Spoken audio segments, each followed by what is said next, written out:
So let's look at the concept of abduction versus adduction. So abduction is go ahead and just take a step out versus adduction, go ahead and take a step back in. So why is this important? The reason it's important to understand the kinematics and to understand terminology when it comes to movement of the body is because it starts to help you identify actually what's going on when the body moves. So go ahead and take the step. See, the foot doesn't make that step. The hip makes that step. Go ahead and go back. Step out. Go ahead. The knee makes that step. The foot is just the end result of that step. So go ahead. What I want you to do is just take a step back and forth like that. Yep, go for it. Once you're working with your training partner at home, look at the amount of movement that's going on for him to make this side step. Now think about the amount of sidestepping that happens in combat, right? So go ahead and go for it. Knee, go for it. Knee, go for it. There has to be that stabilizing movement. Go for it. So he has to step out to absorb the shock into the knee. Go back. And then he has to move that to go ahead and get the hips moving. The foot is only an inch off the ground. So if I start moving him and I attack the foot at any time, he can just put his foot down. But if I attack the hip, go ahead and go for it. Just keep taking a step. Come back. Take a step. If I attack the hip, I'm attacking the entire leg. I don't have to worry about the foot. I don't have to worry about the knee. Go for it. So what you want to do with your training partner is come over here. You want to line up like you're going to prom. And go ahead. This is all you're going to do, right? So just put it right there. Relax. Stand straight up. Put your feet together. Take a step out. Step back. Step out. So now what I want you to do with your training partner, step out, step.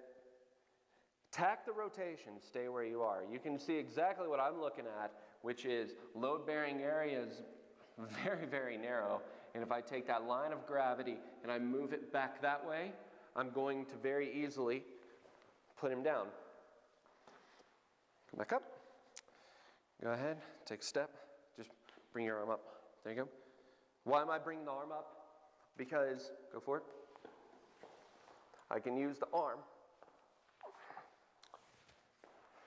later on to manipulate rotation. Go for it again. So now what I'm going to do is, go for it. That one's pretty easy. Go for it. Go for it. Go for it. Go for it. You okay? Yep. That one, I'm attacking the knee. The moment he takes that step, take the step, I'm knowing that he's got to come to that knee's going to bend.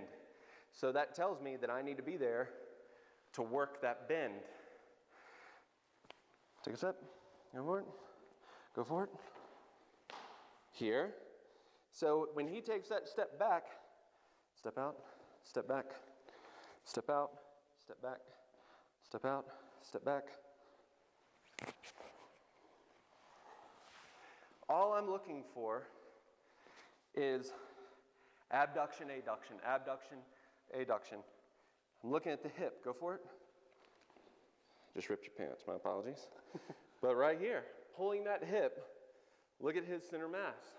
Look at his equilibrium, his load-bearing area, and so forth. So at this point, what am I going to do? That's up to you what you're going to do.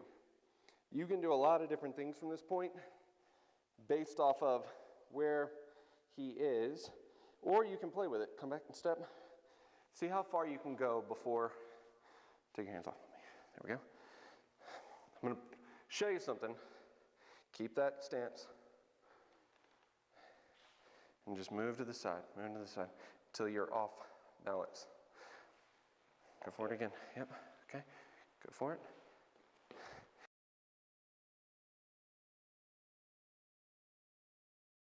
You can see that compensational movement going on right there. Go for it again.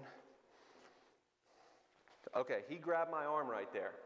So in reality, if we were there and we were pushing and pulling and his feet got to that point and I pushed him and he started to get off and he grabbed that arm, that lets me know that he's got a compensational movement, I'm going to attack the compensation to make sure that he doesn't step and balance himself, because that's what you want to do. Go back to the same position you were in.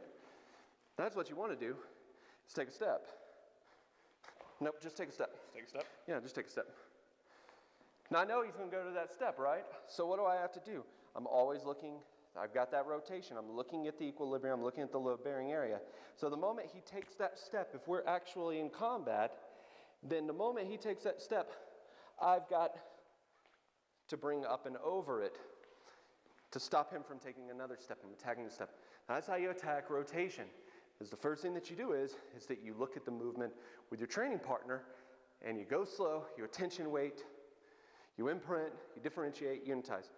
You look at it, try something, look at it, try something. That's how you learn. Then you speed it up, get up against the wall, get some training gear, start to do it harder and harder, and see if you can still pull it off.